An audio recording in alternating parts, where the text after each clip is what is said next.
Shocking video you will only see on the one and only. A frightening home invasion robbery. A couple ambushed and pistol whipped right in front of their own home. A ring camera rolling when that violent attack happened outside the home in Hialeah.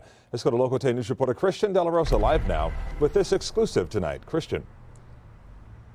Calvin, terror is the right word to describe what happened to this woman I spoke to and her husband, who are shocked they're even alive. You have cuts on your forehead, you have a black eye. This Hialeah woman doesn't want to show her face after her and her husband's brutal beating.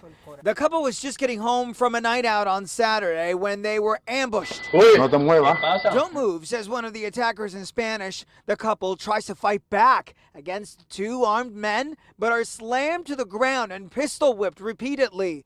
One of the intruders goes inside the home, the other pointing his weapon at the woman and appears to pull the trigger, but the gun doesn't fire.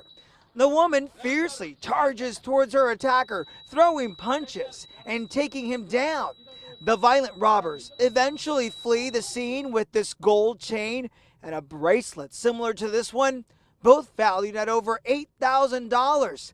Hialeah police say they were able to identify Michael Diaz from a previous criminal investigation. Another tip led them to Yasel Ramos, both now under arrest.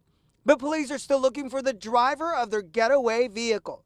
This four-door sedan seen here in the surveillance video parked across the street from the home. Pudo haberme disparado. The woman telling us she can't believe she and her husband are alive.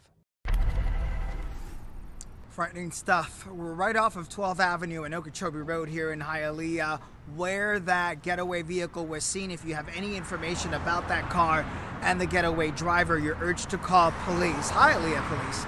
Or you can always call Crime Stoppers and remain anonymous. The number to call, 305-471-TIPS. We're live in Hialeah. I'm Christian De La Rosa, Local 10 The News. gun did not go off. Lucky to be alive tonight. Christian, thanks.